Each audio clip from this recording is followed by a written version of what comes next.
think I'd have to start by defining executive learning, which for me is the development of anybody in a managerial and or leadership position within any kind of organisation, and that need not necessarily be just the private or public sector, but the not-for-profit sector as well.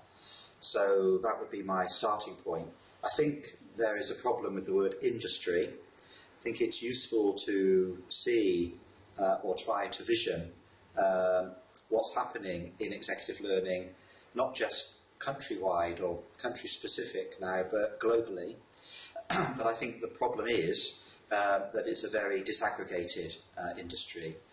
It's very difficult, particularly on a global scale, to be able to identify what might be the most appropriate executive learning and development solution for particular people at a particular time. It's, to me anyway, it's a mixture of training, coaching, mentoring of executives who are actually in industry. So as opposed to a student environment, it's very much a practical environment. The training tends to be more practical, tends to be based on, training tends to be given by people who are actually in industry themselves. And also, it's the time duration is different. You typically get short courses of maybe 1 day, 3 days, 5 days, maximum a month. If it was a month, it's probably spread over a year with lots of a few days. So it's very different from the business school scenario. Well, I suppose, start by talking about my personal experience, because I've been, in a sense, on both sides of that industry. I was for quite a long time an HR director, and one of my most important jobs was to source effective and high quality learning and development solutions for the people in my organisation. And I find that a very difficult task sometimes.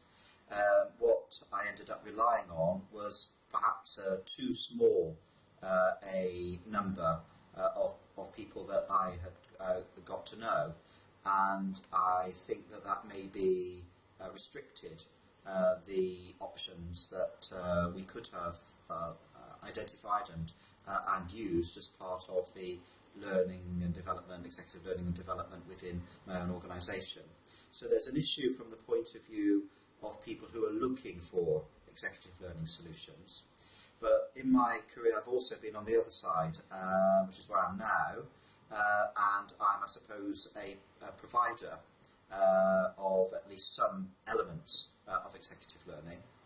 And I think the problem there is that it's very difficult, if you're not already known, to be able to market yourself in a very disaggregated, an industry which is quite disorganised in many ways.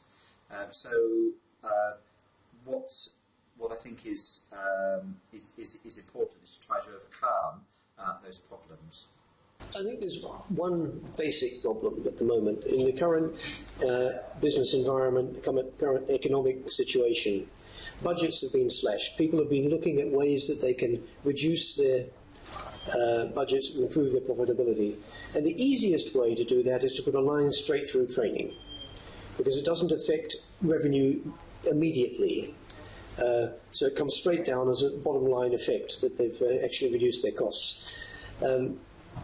Now, that's, of course, a bit short-sighted. But the result is that not only is there less training, but there's also, for example, less travel budgets. And to go to courses, people need travel. Yeah. So you get a double effect.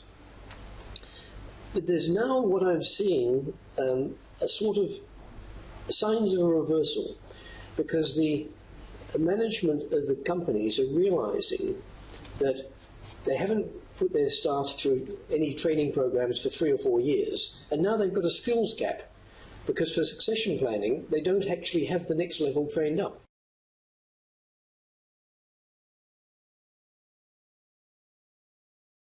If you look country by country, there are no doubt many networks, many associations that seek to draw together people who provide executive learning services of one kind or another, or indeed associations and networks of people who are looking for those services.